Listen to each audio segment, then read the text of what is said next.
Write down Hassel, Martin, tomorrow. Okay.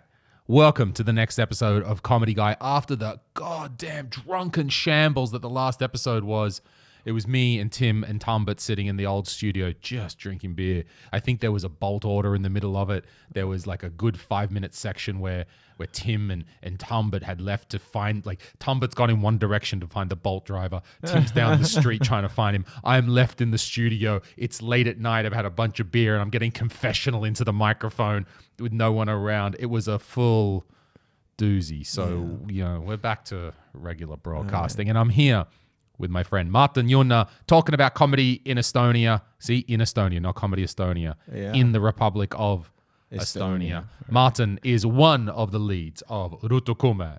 Fantastic improv troupe. Oh, thank you. You even saw a show. I did. We had the show in Tartu, and I was so good. I read your newsletter and everything, and I opened that shit. So you got that good, open rate. Yeah. And I saw that you had a Barprov show, and I was like, Barprov, that's an excellent idea. Who would have told you and suggested that you should do Barprov shows? I should go and see this Barprov show, and it was cool, man. It was great. Nice. There was a nice crowd, plenty. Enough people. Yeah. We'll see how it go. It was the first one, so we'll see how it progresses on. So there were like couple. It's weird now. If there are Barprov shows which are free, we see like people who haven't visited our shows for a long time. They're like returning, and we had new people. Like there was this couple. I haven't seen them before, so they stood out. And after the show, I asked, like, how did they enjoy it? Because I'm always interested in new people's opinion.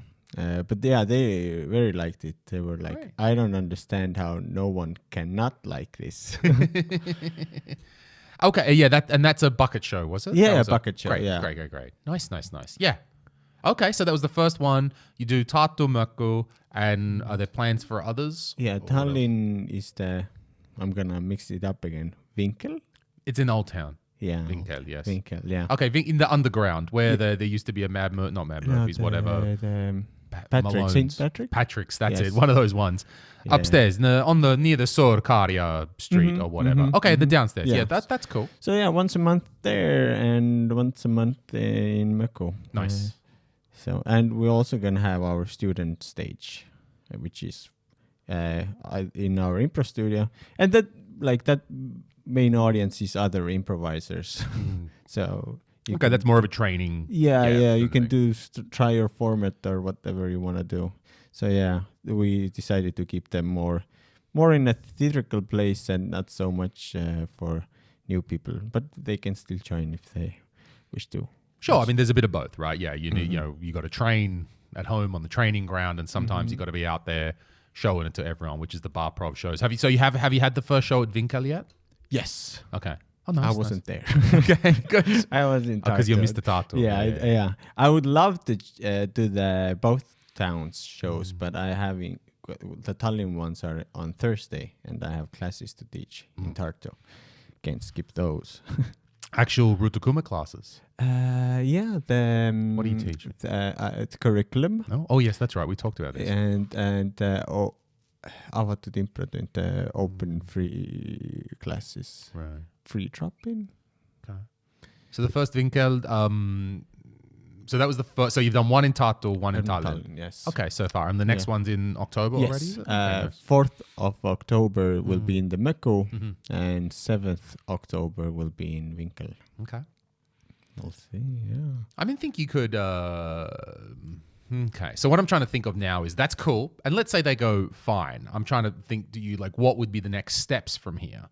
Do you think that you would like to, A, increase the frequency of them in Tallinn and Tartu, and extra added points question at the end, if you did increase the frequency to, let's say, 2 a month, do you think that it would be better or more interesting to find a separate venue for that second show?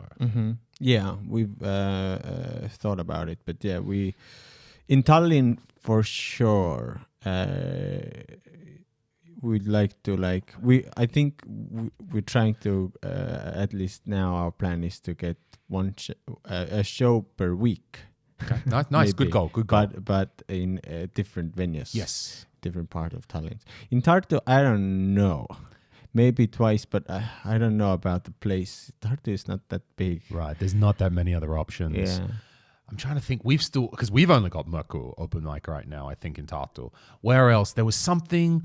There's some other space in Apparadikeskus that's near the Komtili. Not in the Komtili. I don't think we're going to do it in Komtili anymore because the room got too big. It was kind of too big and too packed, and you're right next to the pizza oven, and it was a little bit not like an open mic-y kind of feel that we wanted. But there was, I was in a meeting and I remember there was something near 2 doors away from Komtili.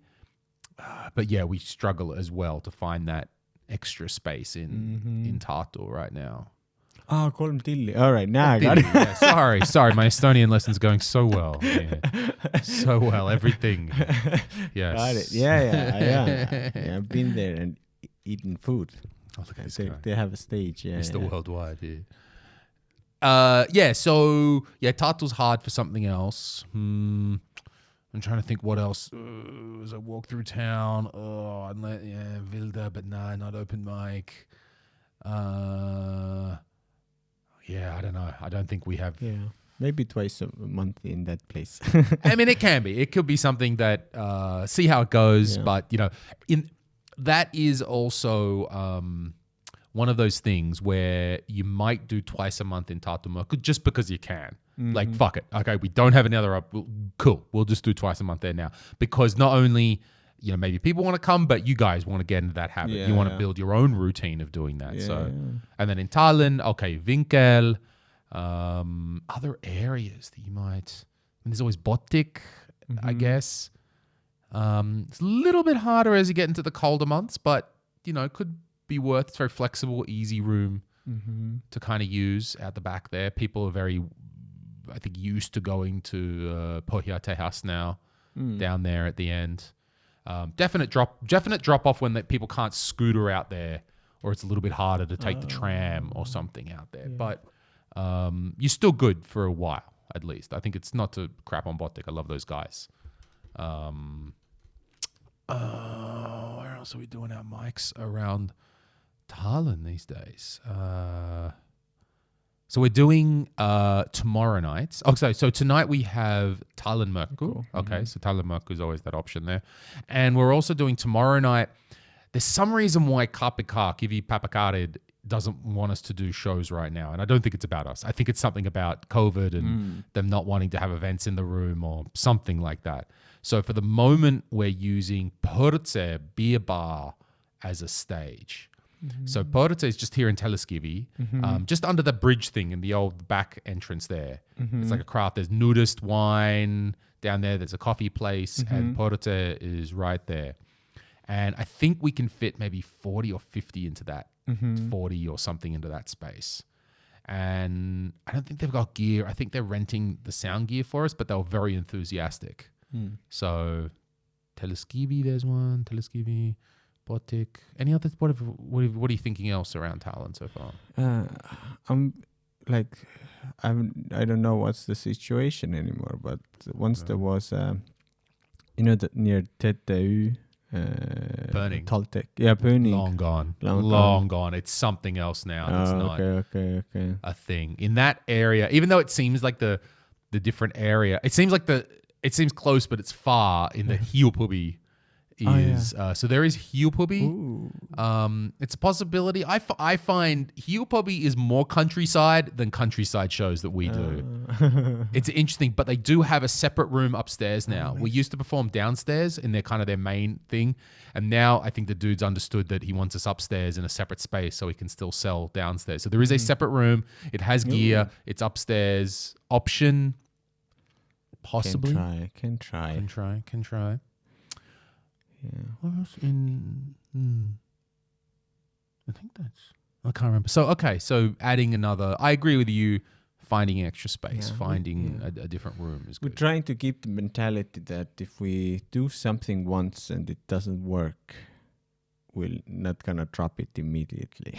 Okay, that's a good one. What's your? But give us some context for this. You mean if the show doesn't work, if people don't come out to it once? For example, I can like we do regular workshops, and like for example, the first workshops, like nobody comes. We're like.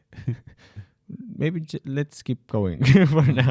Let's still organize them. Let's not cancel it. Let's do it for a while and then make our conclusions whether to keep going. Okay, and these are the workshops that you're doing in your studios. Yeah. You've got one in Thailand and one in Tartu. But yeah, well, the same mentality would go to the shows also. So for example, if we start doing a Hiupubi first show, maybe 10 people show up. I'm like, we're not going to cancel it immediately.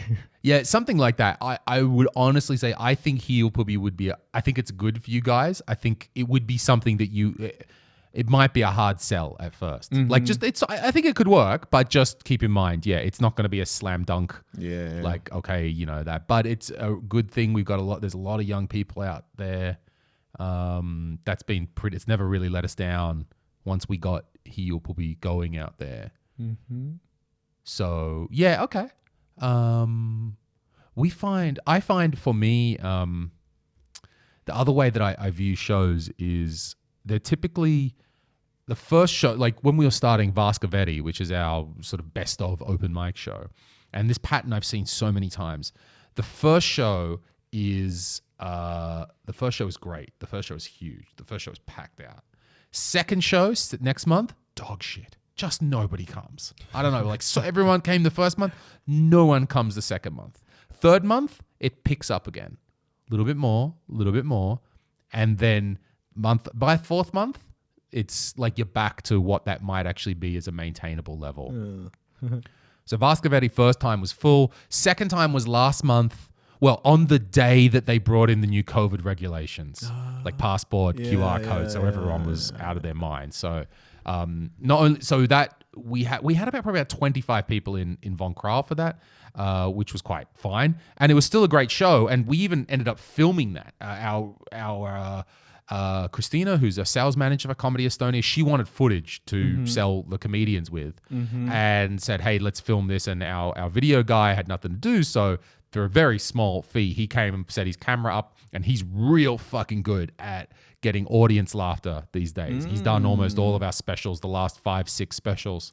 So there was 25 people in the room, and you wouldn't know it from the footage. He's that good at picking up the crowd laughter. Yeah, because I've watched like the Estonian TV comedy shows with a live audience, and the laughter is barely there.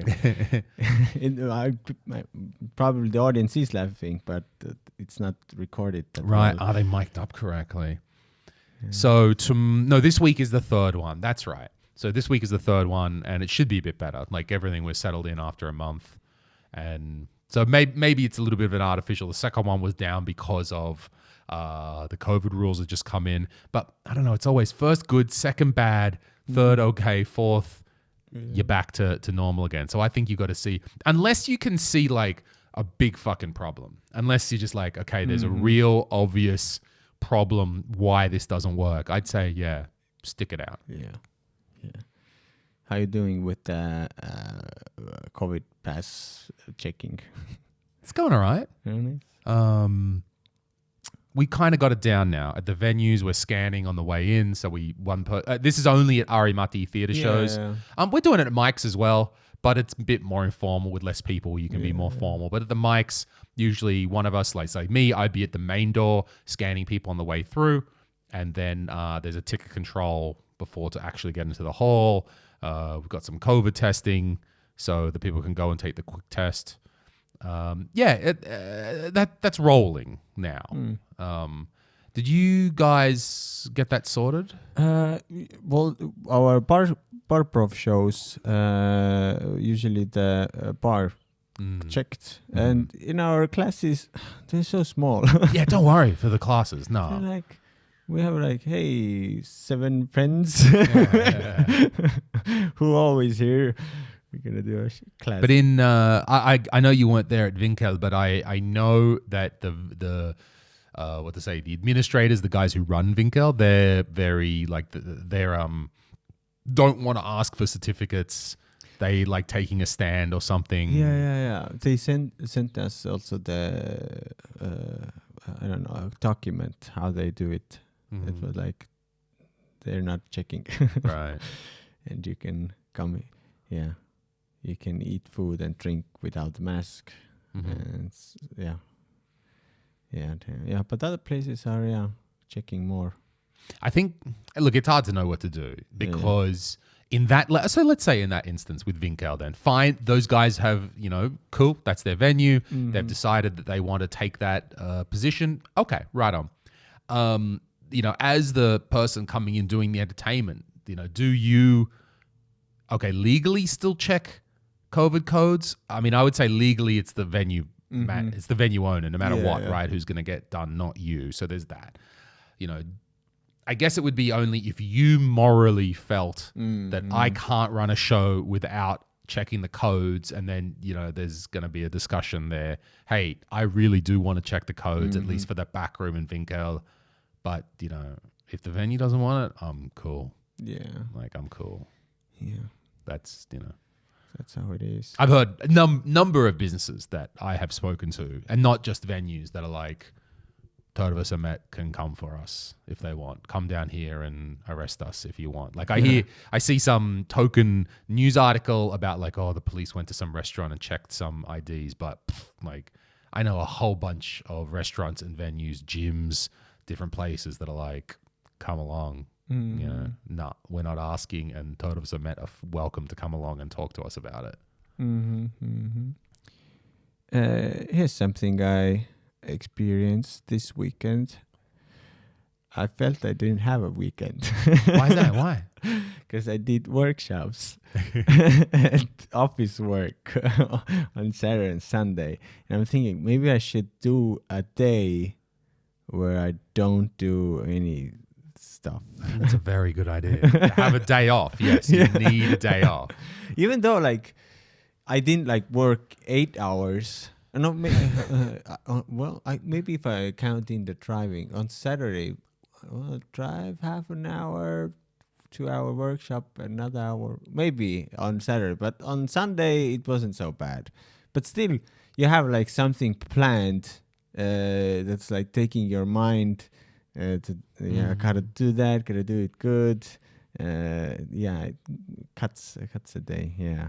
I think it's important to have a weekend off. I finally got a weekend off because I felt that's also why I got a little ill. It's not COVID.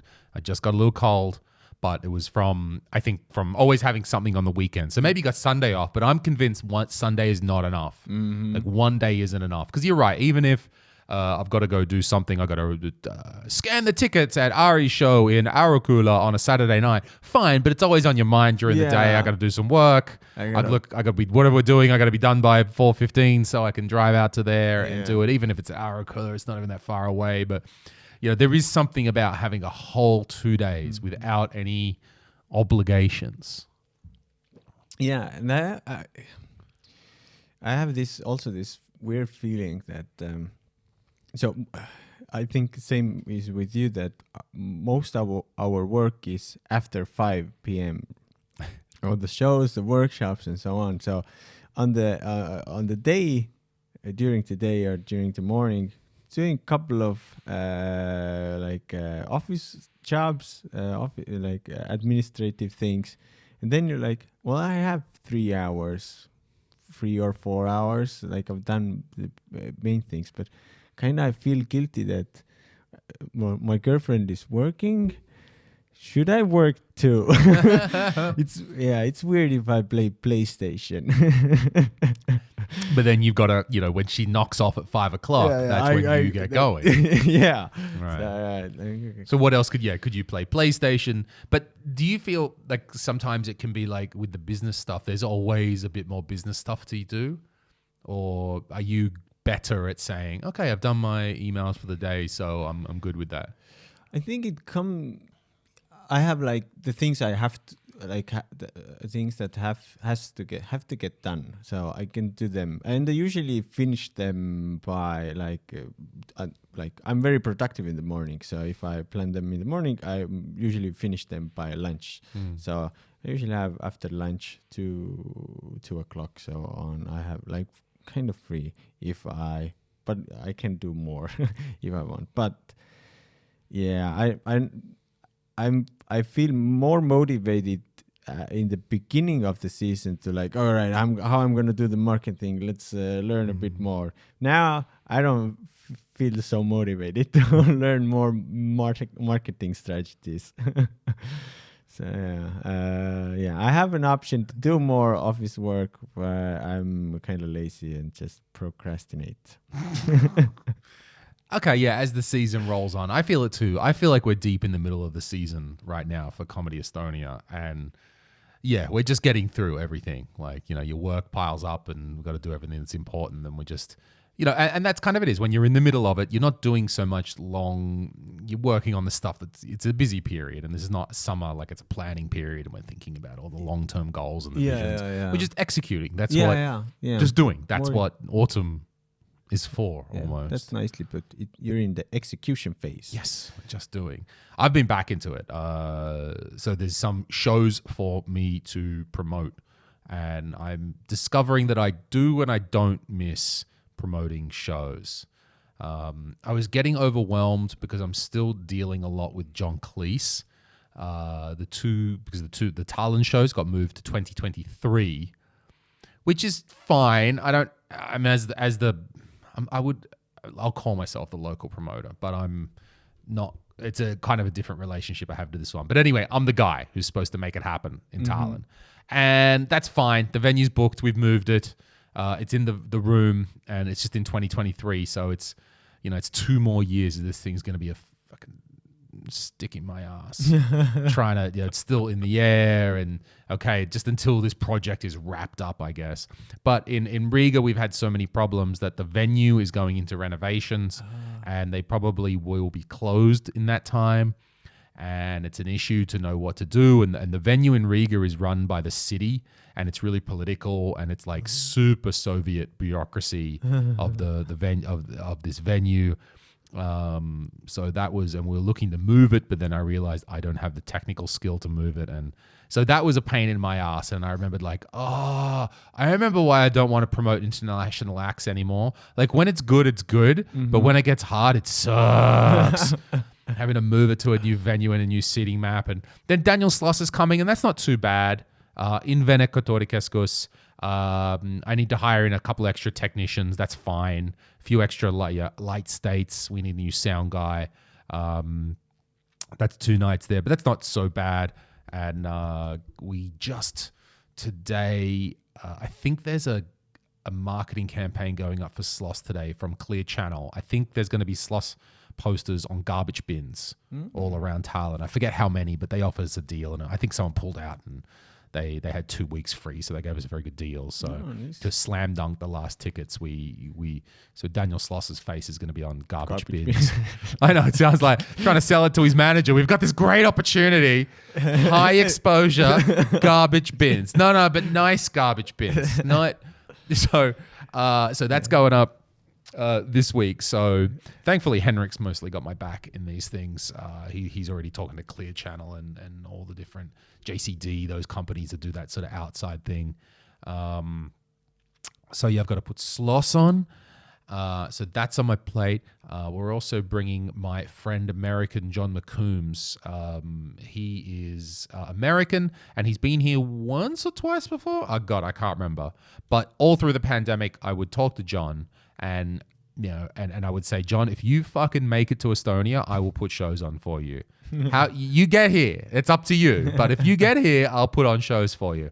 So it looks like he's finally coming here, and we're going to do the good old Helsinki, a Riga show, and then Tartu in Gang Club, and then Tallinn. And he's actually going to film his show here because it was cheaper for him to film it here in Estonia than to film it in Chicago or back at home. Is he not familiar with the audience? No, it's going to be great. They're good. there's not so many English shows. I mean, Sloss is coming, but besides that, there hasn't been so many English shows. So we're good to put some of those on. So I've been doing that. There's a good old show. And the other big thing that we didn't talk to this before, is that we are going to do Ari's show in London, in Brussels, and in Helsinki. You have a local promoter? Well, up and down. So in London, our comedy buddies have hooked us up with a venue there called the Aces and Spades. It's 40 seats, and we're going to do 2 shows on a night. And if we sell 80 tickets in London, we'll call that great success, because it's always hard. Like, it seems like, oh, it's London, there's going to be some Estonians. Like, but when you're in a big city, like, not like every Estonian in London drops everything they're going to do on that particular day and will come and see Ari, right? Like, it's still, if it suits them and they can do it. So it is in Estonian? In Estonian language. It's going to be the Flamingo show. And Roger and Tambet are in town as well. So we're going to put that on. And then, as it so happened, Ari was booked in Brussels the days after to do English event. So we're going to put an Estonian event on the day before that. And that was a little more tricky because, again, coming back to local promoter, which usually you would want, but in England, okay, I got a contact with the venue. They're a comedy club. They know what's up, so I'm good with that. We're going to sell the tickets on our web shop. So we're doing that ourselves. And selling is either the Facebook group for Estonians in London or just our general Comedy Estonia channels, getting to people, please tell. And I think between the Estonians in London group and our Comedy Estonia channels, we're getting to most, like, they'll find out about it at least. So there's that. In Brussels, the room is, we're not sure yet, 50 or 100. They've got some new COVID rules. I'm just waiting to hear from the bar. It's like a bar. They've got a back area there. And we're getting help from a Estonian lady, Aili. Aili Volt does open mics, and she's lived in Brussels for like 10 years. She's Estonian, has mostly performed in English there, but is helping us with the venue, so local help. Again, we'll sell the tickets on our web shop. Ourself, I'm going to London and I'm going to Brussels to be on the spot door guy and tech guy and tour manager. So that's kind of cool. Then Ari's going for a holiday to Malaga or something afterwards, and I'll come back to Estonia. So yeah, it's kind of cool. I go there to London, we do the show. Ari and I take the Eurostar to Brussels. Fucking, this is the rock and roll lifestyle. So yeah, in Brussels, again, if we sell 50 or 100, we'll just call that great success and done. And then there's going to be 2 nights in Helsinki as well at our favorite venue, Manala, which is a venue we know for many years. We know how to use, because we were analyzing that Birgit Susanna Hunt and Henrik Norman, their show. They're doing it in Helsinki, and they're doing it in a big theater. And I thought that theater was 300 seats, but they claim it's 150. All right, I'm a bit confused, but I think it's much harder than it seems to put on an Estonian show in Helsinki for anything. So, okay, maybe BSH can, push the button on Sky Plus and push it real hard, and every construction worker listens to Sky Plus. So maybe, she's got a wild card in that one. But we're doing 2 nights in a smaller room of 100 instead in Helsinki. I think it can be quite variable. I think Estonians in Helsinki could be coming back on the weekend anyway. Yeah, maybe they've found another opportunity if they really want to see the show. So, have you ever done anything in Helsinki? Have you ever?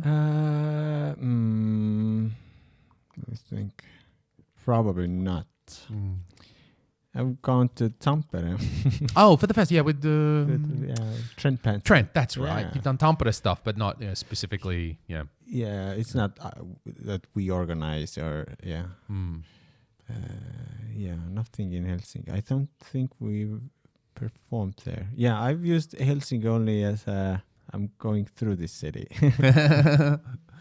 Yeah, I think we've done once or twice done Estonian language shows, and it's been all right. But again, that's a couple of years ago, so our profile is much larger since then. So, and particularly for Ari Matti is the great draw card. So yeah, London we've struggled. We've done London once or twice before as well. Always been tricky, but again, now big profile.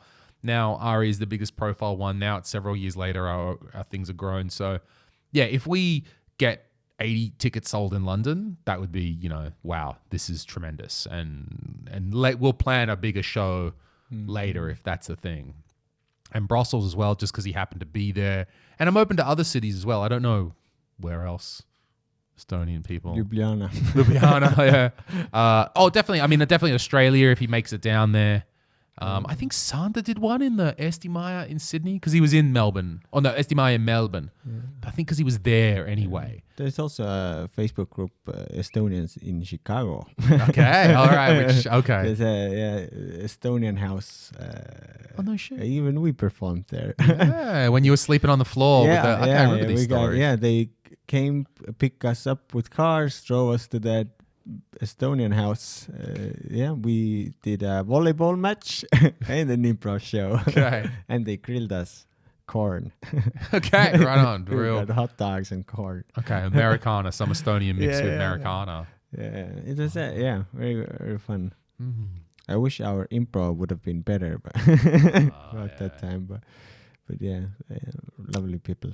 Yeah, so that's kind of fun again to get on the road and do some international shows. And I get a trip to London for 2 days and a trip to Brussels for 2 days to kind of see how it is. And it's pretty low risk, I guess. So but there's little things, got to get the accommodation, and now I'm looking at accommodation. Oh God, we're not sleeping on the floor. So need some furniture. That's right. I need a bed at least to get those. We got the flights booked in. Ari doesn't have an opener in Brussels right now. So if any of the Estonian comedians want to travel to Brussels, they could do 10 minutes and open for Ari, but it's a long prospect. Yeah. It's lots.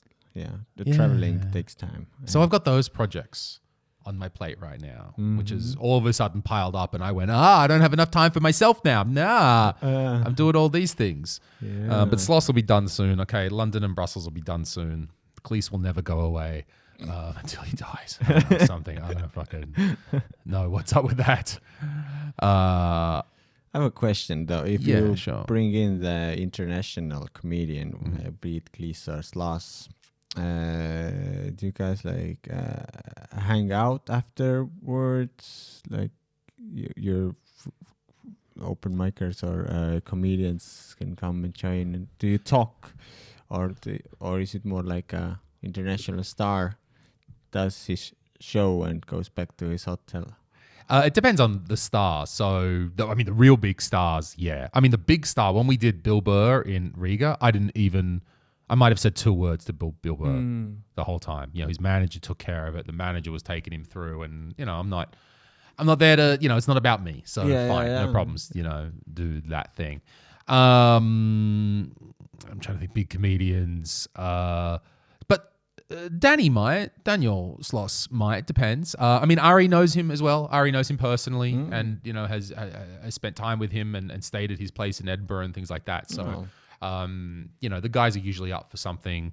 There's usually a meet and greet with the audience. I'd be surprised if Daniel doesn't want to do a meet and greet, possibly if he's super tired after the show. But for one show, I'd be surprised if he's not coming out, meeting everyone, and then hanging out afterwards. Hard to say. I don't know. It's really up to him. Or is he just... I really have got to just be diplomatic and subtle and prioritize what the artist wants to do and sort of read the room with them. Does he want to go for a beer and maybe just a few of us, me and Ari and a few of the other comedians, or does Sloss mind if there's more of us hanging around? You don't want this massive group, like 20 people. That's also maybe a bit awkward or something like that. All just, here we are for Daniel. Oh. Oh God, it's been so long. But when it was when it was lesser known comedians, when we were doing the 4-night tour and just bringing out great English comedians that we knew or international comedians, then it was usually go out and piss up and go eat food and drink and have plenty of time to talk with them if they're at a pub. But if they're kind of their big show in the theatre, then you got to play it a little bit more like that. But it's important. Those things are important to... Time, I've realized that time with international performers is important for our local comedians. And I didn't understand it was important till I realized that our comedy Latvia had never got that as much. And Comedy Latvia had never got as much exposure over the years. Because usually our comedians are flying to Riga, do the show, okay, yes, have a few beers afterwards, fine, and then they're done. Where the Estonian guys would probably come to Riga, then they do Tartu, Tallinn, Helsinki, and they'd spend like 4 days with them. And I eventually understood that multiple days of exposure of almost like doing a tour where you can just talk casually and it's not just sort of one night on the piss or something like that. There was a lot of good contacts, knowledge transfer, stories, information, relationships made in that time, which I think has helped our Estonian guys. They know. And then also in Edinburgh, have you been to Edinburgh Fringe, you guys? No. Okay, so going to Edinburgh Fringe is important as well. Those guys there, they're very good at hustling gigs and talking to comedians and building those relationships as well. So, yeah, I don't want to keep being Mr. Big International Promoter, but we're still trying to find a way to still bring acts here so comedians can hang out. Is it ever something that's been on your mind to bring some international improvers here? It has been, and we have brought, but like, how many international improvisers can you name? They're never famous for improv. So there's no point in that sense. If we have when we bring on like an international, let's say star, or low star, a good improviser. We usually, there should be a workshop, and we should already have a student base, because when an international improviser is doing a workshop, well, he could do it for complete beginners, but like that. Okay, that makes sense. Yeah, all right. There's no point for that. They typically want to do an advanced level class because they're an advanced level. That's the great information you want out of this experience. I want that advanced level info from them. All right. And that's fair. And and then they can do a show too. But it won't be as big as like stand up. But it still has its benefits though. I've seen like I think like Improv Comedy Riga, I don't know what they're doing now, but they used to do that like once a month. They bring on an international improviser. He does a workshop and they'll do a show together, and the show quality like increases because of that. And also it like brings the community together more, because like now you can see different style of improv maybe, or on a like maybe a higher level than you usually see. So I think it's for sure beneficial, but it won't be that big of like an impact. Yes, so that's my conclusion. All right, there's a lot there to unpack.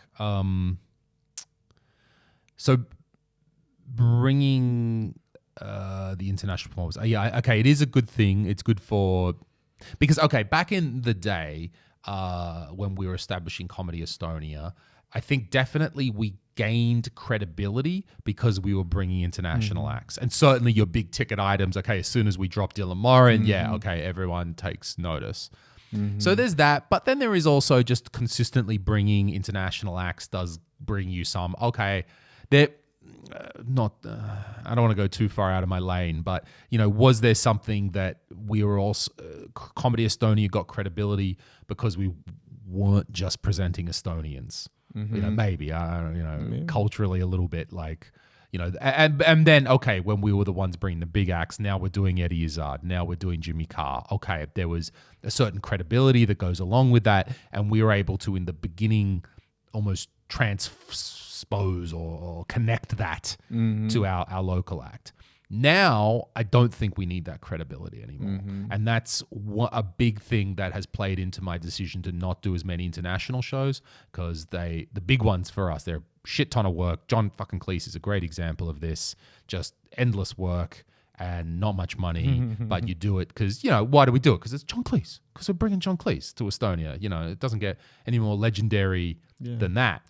But if I look at it from a business perspective, our domestic Estonian language stand-up comedy does not need the credibility of those international shows anymore. So I can detach them and I can independent, because before we're like, no, we've got to keep up English to keep it going. Yeah. How would it be? Oh, sorry. Yeah, I have two things. Yeah. I don't know if they're questions, but let's hear your thoughts. So when I would bring an international improviser, I don't think I'll ever bring him, hey, come to this Tallinn, and then go back to your country. But usually it would be like he goes to Riga, he goes to Tallinn, he goes to Helsinki. He already has a kind of tour in mind, or somebody's bringing him. For example, the Copenhagen Improv Club maybe brings a person from America, and then like it's much closer to do this. So yeah, then it would not be such a financial catastrophe. But the other thing is, we're not doing regular English shows, and now we bring on an international improviser, and we're gonna do an English show. So I feel like there's a bit of conflict. We should have like a. Do you feel that you and your local guys, because you're not practicing in English, so you're not up to, sure, you got to sharpen the sword in English as well. For us, for us too. Like if he's not coming with a troupe, and usually they're not, maybe maybe there will be like two people, then they can do a tour performance. But still, like probably a second half then. But yeah, I feel like we haven't, what's the word? Not educated, but like the audience doesn't have a habit to watch an English show. Like if it's promptly now we have an English show. If we should like have a regular English show, we can do it, and now comes an international improviser.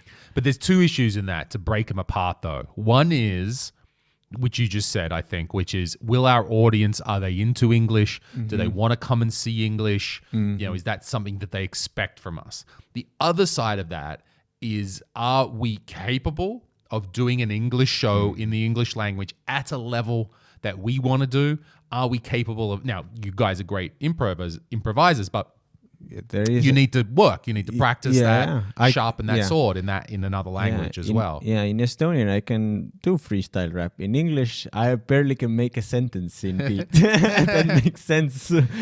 Sure. So if you're not constantly practicing, at least once a month or something as well in that, then it's hard for you. Okay, which then ties back into the nature of the show you put on. If you're bringing out one person, as you said, maybe two. So two people, maybe they could at least have the structure of the show themselves, and maybe you help out or something, or do a first half of something and then a second half is just them, and no one cares that you guys are fumbling through the first half or whatever, so to speak, or relatively at least.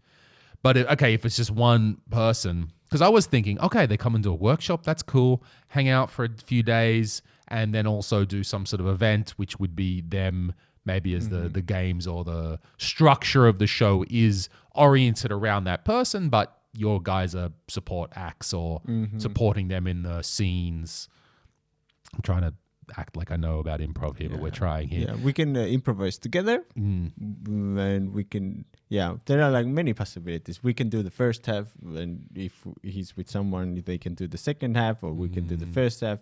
We together can do some improv things, and then they can do the other thing. Sure. So yeah, there are many possibilities. The only solution that I can think of that, which is something that we're coming to as well, that whenever we were doing these international acts, they always seem to gently over time creep up and always got bigger and bigger, or that the artists got a little bit better, and because they always want, I want that headliner, that guy's great. And so even just when we just used to bring a comedian every month for the 4-night tour, it kind of crept up over time, that the standard crept up. And so a little bit of expectation creeps up, and then it's no longer as easygoing. And all of a sudden you realize, oh, it's no longer as easygoing anymore. I'm actually getting someone who could probably do a reasonable sized room in England, and here they are for us, and kind of lost some of that easygoingness. And we were trying to strip back the concept and be like, what's the fun part?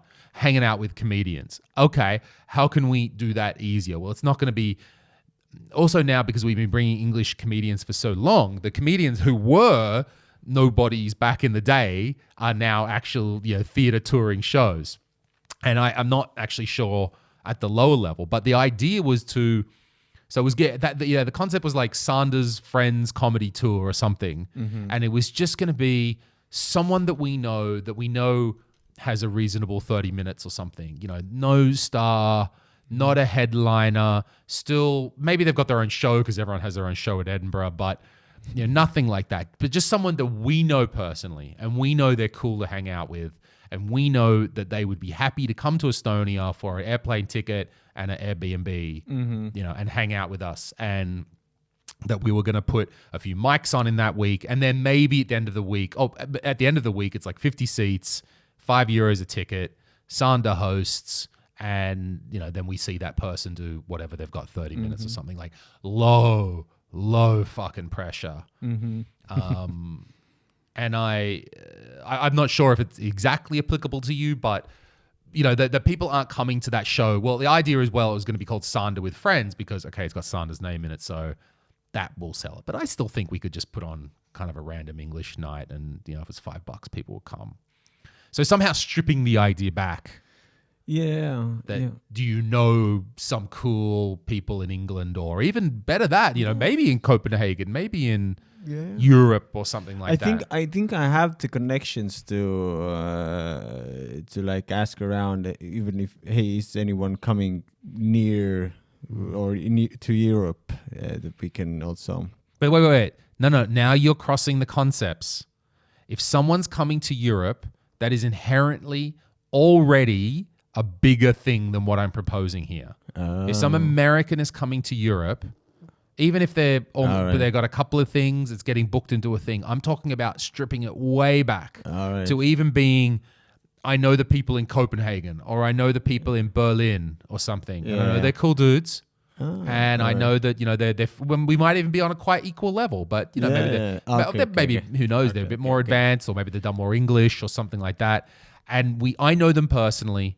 And I reckon, hey, they would like to come and spend 3 nights in Estonia. We'll, from Berlin, maybe there's Ryanair or something, Airbnb. They understand this. They're not coming here for money. To like, how can we just really strip back that concept? All right. Yeah, in that case, something to think about for sure. I have contacts. I haven't talked to them in a while.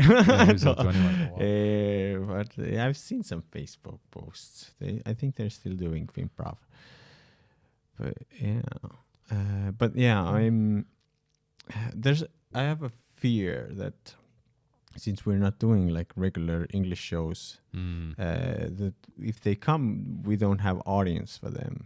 Okay, so now we're back to the next thing, the audience. All right, with the audience. I feel like we should like start doing regular, like once a month, regular improv English show. We'll get more, maybe only English speaking audience, but also Estonians who speak English. Maybe we can start organizing like English drop-in workshop. So we'll get that in a kind of like rolling, and now bring in international improvisers who will do a show with us and do a workshop. That's one idea. That could be. I mean, I get, sure. What are your priorities? It's another, as you are expanding the number of mics that you do, or Barprov shows that you do. Yeah, we can push one to English. Could be English. Yeah. Actually, that's good. I think, The nice thing of that is that you could, as you were trying to, you could reuse a venue. Like you could totally just reuse Winkel for that, whatever venue is easiest for us. Again, we're thinking low pressure, low stress. Like I appreciate you add more and more shows. It's more and more work. I like this idea. will implement that. Sorry. Yeah. Well, yeah. When we get new. Well, all in good time. You know, yeah. I Probably not understand. in next month, but Yeah, sure. well, we'll see. We'll see how our Barprovs go and can open an English show. Yeah, because there are like even in Tartu there are like many students who don't speak Estonian. Yeah, it could be. It'd be good to. I think it would be one of those experiments. Yeah. I probably start. Well, let's see. I don't know to start in Tartu because maybe you've got more guys or more comedians in Tartu, so you might go, okay, Tallinn's bigger, more international people. But then if you've got a better, comedians or just available in Tartu, it's just easier for you to do and show in Tartu. That also has credibility as well. Like okay. Easiness to do something is also important for you to get rolling with it. And again, if you're just practicing, you don't mind. There's maybe not so many people there. Yeah, it could be. I mean, it's Having said all that, I'm trying to not do international shows after just convincing you that you should be doing. No, but I when the experience I've had with like international improvisers, like coming in and doing a show, I personally like it. I feel the freshness they bring, maybe new ideas. The other people in community see it. Oh, that's how you can do it too, or like, oh, he's good. Like it gives more inspiration and motivation to improv more. So I think it has a positive influence. Okay. Yeah, I feel like especially now with the corona also, that I've been living in this Estonian improv bubble for too long. I haven't seen anything and taken a workshop from. I'm like, what can you do? Can you travel? Can you go somewhere? Yeah, I'm going to Copenhagen in October. Oh, great! What's happening in Copenhagen? They have festival, an improv festival for a week, 7 days. Then we're gonna take workshops and see the shows. Nice. Okay, that's good. That's good to get out. Yeah. When I've done 10 years, I can take a workshop from people who've done it 20 years. So should be able to take a workshop from anybody. You got to learn from anyone. That's true. You should always have what can I learn from this workshop? So, that's cool, man. That's nice. That'll keep you fresh and then different things, make those contacts. Yeah, because now the best shows I see is the shows that we are doing. I want to see something different. It definitely makes a difference. Now, you said you were telling me that you got your website up and running. Yeah. Okay. Yeah. So what? It's a whole new thing going on. The theme is there. The whole thing's in. Okay. Yeah. It's running. You can buy tickets. And we can buy tickets on there right now. Yeah, you can buy tickets. Okay. What ticket plugin did you use again? Montonio. Wait, weren't they the vendor? Didn't you say that was the... the ticket plugin. That's Tikera.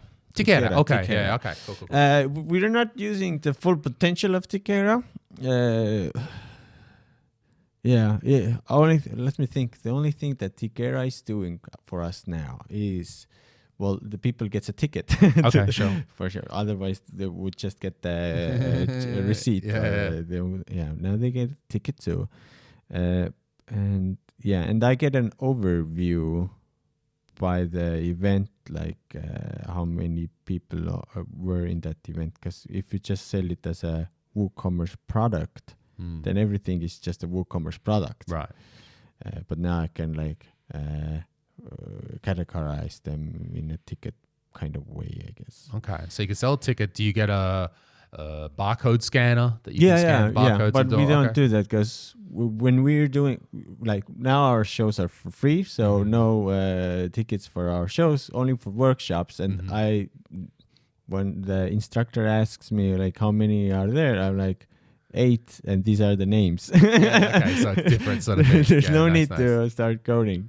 Sure. That's what I mean. We're not using the full potential of Tikera. You can also do the seat planning and all those things we don't need it now at the moment. Yes. Okay, that's cool. All right, so you've got that set up. You've got the game, the payment gateway, the Monero, was Montonio. it? Montonio. That's it. Sorry. Very, very good deal. Lose your maksekeskus and take Montonio. Yeah, I gotta find out more info offline. I will tell you the prices. it will blow your mind. The secret. Okay. So we're using, so the way it works, you have a website, you use WordPress, which is the system that just runs the website, and then there's plugins. And then you need the plugin to do selling in general, which is what WooCommerce is. That lets you sell products. And then you need the add-in to that to sell tickets specifically. So a ticket is a type of product.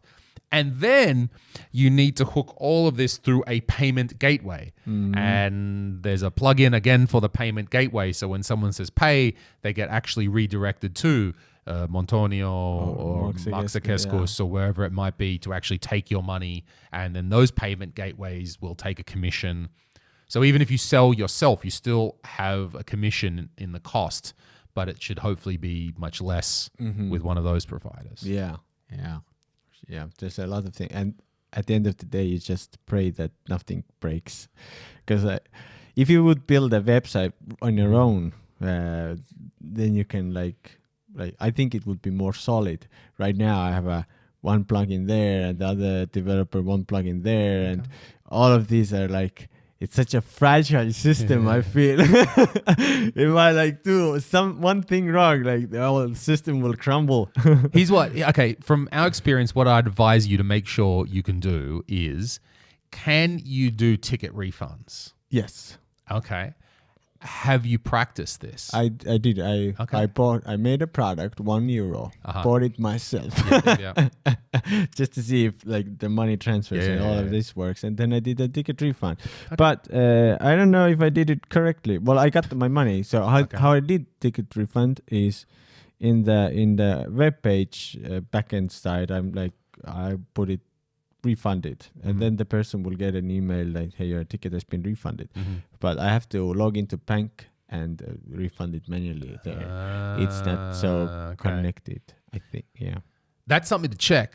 Okay, because at least with Maxakeskus, when we have that plugin, we can do that automatically. On the so I can go to at least from Foo Events and Maxakeskus, I can look at the order for the tickets. Say I'm refunding those 2 tickets, and then it'll automatically get pushed out into Maxakeskus and pushed to them there. Yeah, because that's something we had to face at the start of the pandemic, particularly, was a lot of refunds.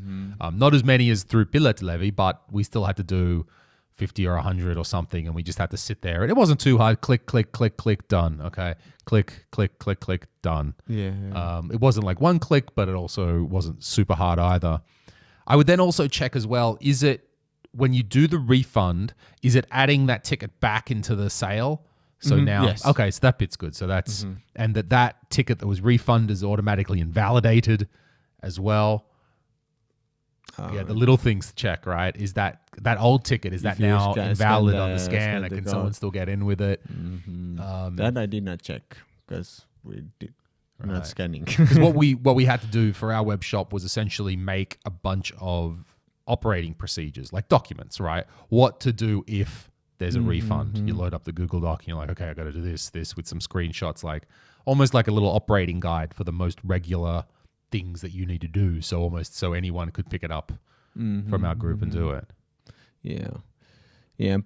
But I should double check that if it doesn't go like a double, if I refund it in the bank manually, and also because I have to on the web page I have to put it like it's refunded, so I get the ticket back. Yeah. So at least at least for you guys, I'll be writing out a document that you can just follow. Do this. Yeah, it's refunded and everything's covered. There's when I add an event, or be it workshop or a show, you have to do it very precisely because this info over here, you have to add it correctly because it will show up in these places, and you have to add this info correctly because it will show up on tickets. There's a web of things that has to be done correctly.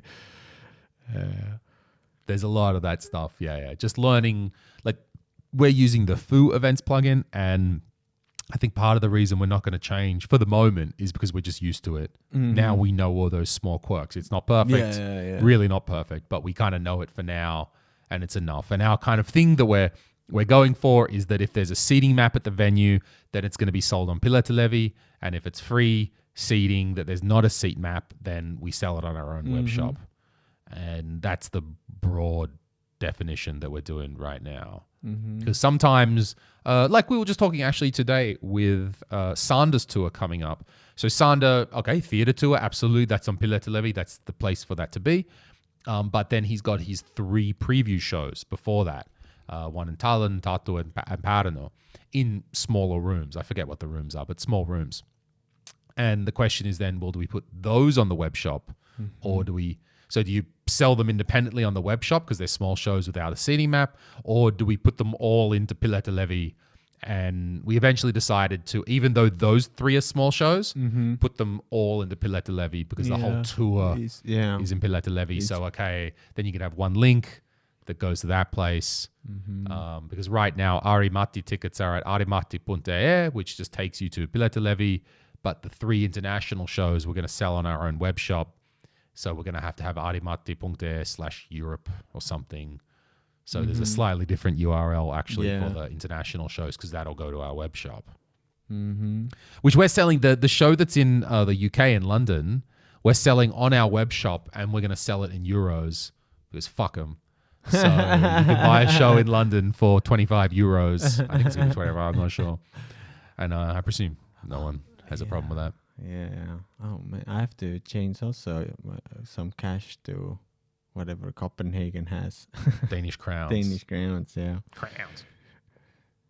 Okay, that's how many days are you going to Copenhagen for? 7. We'll go there on Sunday, then and come on Monday. So Sunday, and we'll be the whole 7 days. We'll be there. Nice. I went to buy tickets, plane tickets. I was like, I think something happened.